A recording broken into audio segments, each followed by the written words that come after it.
Thank you so much for joining us. My name is Andy Wicks. I am the Ruffin Chair in Business Ethics here at Darden. I'm also the director of the Olson Center. As you know, Darden has a long and distinguished history of bringing ethics to the center of what it means to think about business. And that's true today as it has been throughout the history of Darden. But there's a couple things I wanted to mention that I think are pretty interesting and very exciting about what we're doing today. The first is just last week, our new Darden Business Ethics textbook came out. It's out there in the public and many schools are going to be adopting it. It represents a very particular Darden way of thinking and talking about business ethics, and would encourage you to look for that. The second thing is we are just about to admit a new crop of doctoral students. We're going to have 12 new students coming into Darden, and that's enhancing the intellectual capital of the school as well as our reputation. And again, we're one of the few places that has a doctoral program specifically in business ethics, as well as leadership and organizational behavior and entrepreneurship. A third thing is we just finished a report through the Business Roundtable Institute for Corporate Ethics on the state of the public trust. In the wake of the financial crisis, the public trust is something that has been extremely low. The Business Roundtable Institute for Corporate Ethics just published this report. And in addition, this fall, we're having a follow-up conference here at Darden, a Ruffin Summit, to bring together some of the top academics in the world to talk about the state of public trust and to develop new thinking on that theme. Finally, we're also developing new simulations here at Darden, ethics simulations, through an organization called EthicsLX. These are going to be simulations that make the experience of thinking about ethical problems much more real than a typical paper case. And we're going to be offering a whole series of experiences, some specific to ethics, but also content that focuses on each of the functional areas of business that are going to be available for students as well as for businesses. I also wanted to take some time to answer some of the questions that have been submitted by alumni.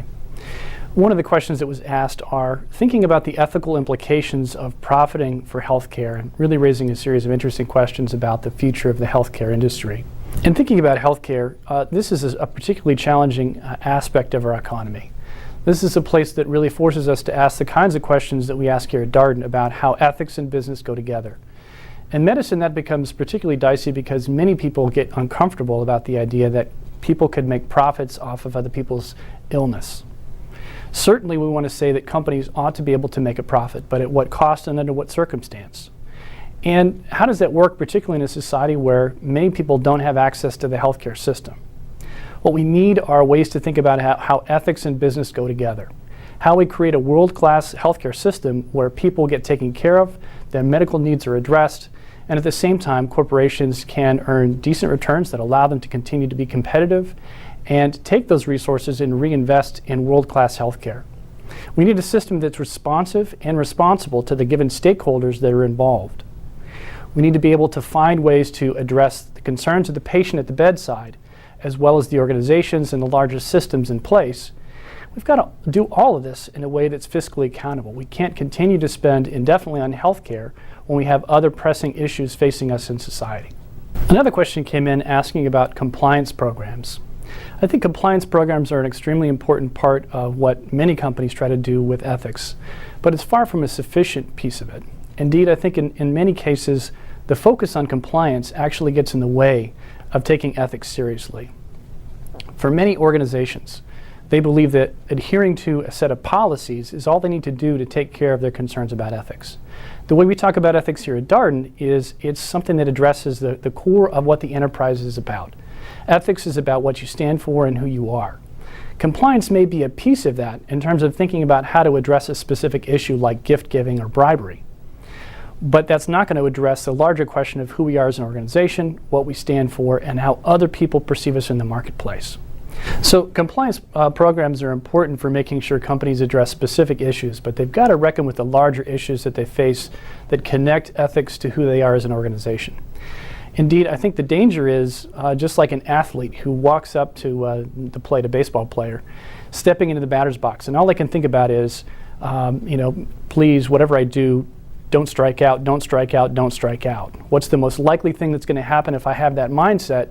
Chances are I'm going to strike out. I think the same thing operates with ethics. If I start with a mentality that focuses on compliance, I'm really worrying about not making the cover of the Wall Street Journal for all the wrong reasons. When in fact, what ethics really pushes us to do is to think about what am I trying to achieve, who am I trying to be as an organization, and how am I creating value for other stakeholders. Now, when I think about compliance programs, there's a couple of things that are really important. To focus on compliance in areas where it's especially important for a company to be clear about how it operates and how particular employees address specific issues.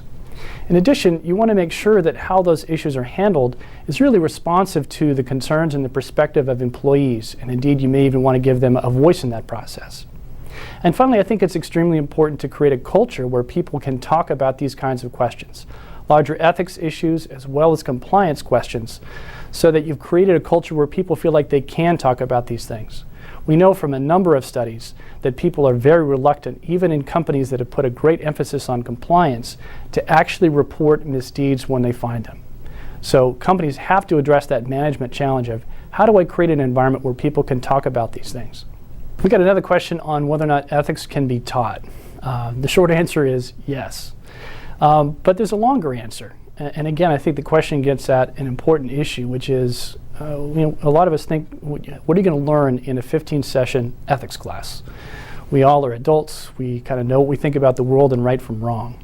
And that's true, but we also know from studies that people continue to learn things about ethics, they change their character, that they can learn things about ethics even as adults. The process of that and how you learn at that level is much more challenging. It's not the kind of thing where we walk into class and it's going to be useful to read out the 10 Commandments and say, memorize these and please observe them in all your behavior. That's not going to work. But there are some challenges, and I think there's a number of ways in which our class is very helpful to students.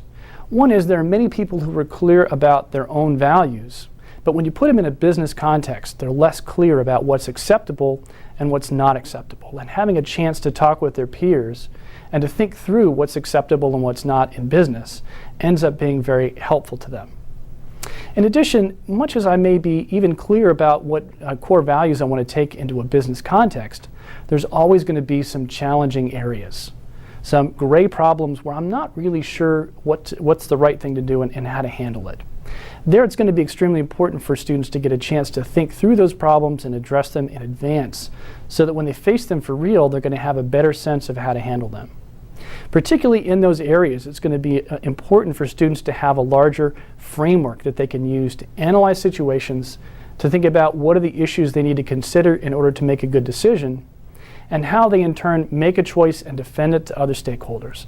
That's the essence of what ethics really is how are we accountable to other people, and how do we make decisions that we can defend to them. And so the class spends a lot of time really cultivating those skills, and to see that as a larger part of how you as managers make decisions that encompasses not just ethics, but all the different functional areas of business. The class is really asking us, what does it mean to make a good decision?